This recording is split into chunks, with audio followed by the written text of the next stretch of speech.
Good morning. Okay, so today we're going to look at the verb ser and subject pronouns. So you're going to find this in your notebook on page 3. And at top it says subject pronouns. So let's start at the top. So subject pronouns. The question that's in your note says, what does a subject pronoun tell me? Well, a subject pronoun tells me who is talking or who is doing the action of a verb. It's just like in English. In English, we have I, you, he, she, you formal, we, they, and y'all. You see this block of 6 right there? Even though we don't use the vosotros, we still call it a block of 6 right there, okay? So then the next one is in Spanish. So this you need to write this down in your notes. So it'd be yo, tú, él, ella, usted, nosotros, ellos, ellas, ustedes. So usted down here, this one means you formal, and ustedes, this one means y'all. So take a second, write that down. I'm going to do it again. That'd be yo, tú, él, ella, usted, nosotros, vosotros, and ellos, ellas, ustedes. Now I put vosotros in black there because I need to tell you what it is, but we're not going to be using it. Vosotros means ye, and it's like you're reading the King James Version of the Bible where it says thou shalt not and thou doest and all that kind of stuff. So we're not going to use that verb tense. Old people in Spain use this verb tense, and young people in Spain use it to imitate them. And so they've created a kind of a funny way of talking by talking like old people. So now that you have those written down, let's talk about the next part. It's the verb ser, the verb to be. This is an irregular verb. This is not a regular verb. It doesn't have the same pattern as everything else, but we need it because we use it to describe, and that's one of the first things we're doing here when we're reviewing. So in the present tense, it is I am, you are, he, she, or she is, we are, and they are. There's a place in your notes to write that down. And the next part is in Spanish. So in Spanish, it's yo soy, tú eres, él or ella es, nosotros somos, and ellos son. So in your notes there, you'll see that I've put squiggly lines before the block. And that's so you could write the yo, tú, él if you wanted to, but make sure you have the verb written in your notes. The soy, eres, es, somos, and son.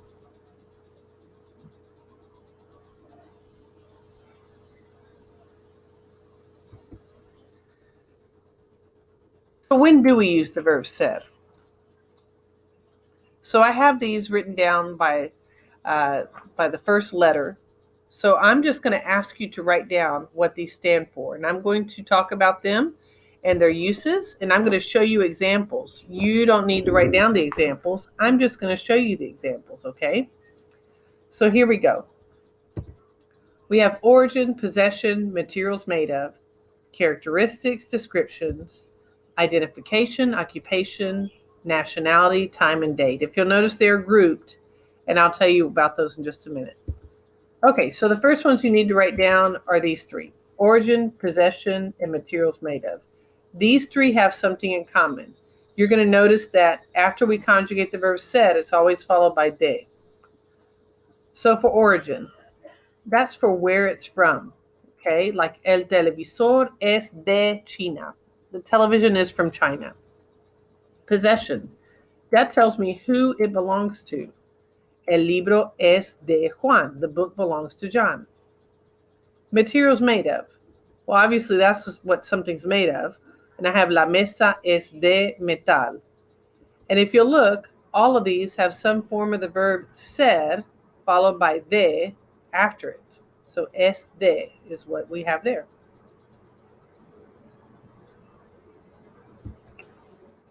The next couple are characteristics and descriptions. So characteristic. So an adjective that you can't see, like mean or smelly or nice and kind, okay? You can't see those things. They're there, you just can't see them. And we do use those to describe. So in Spanish, I could say, nosotros somos simpáticos. We are friendly. La sopa es buena. The soup is good. So we can't see good and we can't see friendly, but we know that they're there. Those are characteristics. Description. An adjective you can see, like tall, dark, and handsome. El maestro es muy guapo, alto y guapo. The teacher is very tall and good looking. Okay, so characteristics and description. Okay, the next couple are identification and occupation. They're very similar, but there's something very distinct about them, okay? Identification always answers the question quién or who. So, ¿quién eres tú? Who are you? Yo soy la doctora. I am the doctor. That's very specific. Okay. Occupation tells me what I do for a living, okay? What you do for a living. Yo soy una doctora. I am a doctor. Okay. I'm not the only one. I'm just a doctor. And tú eres un estudiante. You are a student. So, identification and occupation.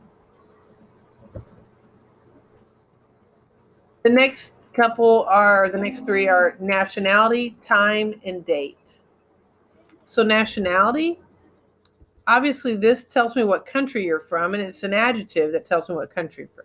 Nosotros somos argentinos. We are Argentine. I could say nosotros somos mexicanos. We are Mexican. Nosotros somos ecuatorianos. We are Ecuadorian. Time. Well, obviously it tells me what time it is. We use that when we say ¿qué hora es? And we use it when we say son las 10 de la mañana. Date. Obviously it tells me what date it is. Hoy es el 17 de agosto. Today is the 17th of August, which is long gone, but that's my birthday, so I'm going to use that one.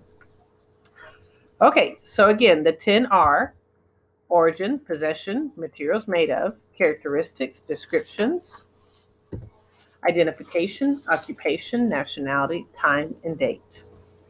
So if you look on the back of this page, back of page 3, I have some examples of the verb said. And I would like you guys to do the first two with me, and then I want you to keep going. So all of these have some form of why we were using it, okay? Some form of those reasons why. So this one, number 1, it says, I am from Texas. Well, obviously that's origin. So we write origin in that line in front of it. And then we write it in Spanish. So I am, we can look back at our conjugation of said. That means yo soy de Longview, Texas. Remember, origin, possession, and materials made of all have that said plus de. The second one says, the book is Maria's. Well, we don't have apostrophe s's in Spanish. So we have to say, the book is of Mary's. Okay, so we say, this is obviously a possession, who it belongs to. So we write that in front of the sentence. And then we say, el libro es de María. Okay, you're set.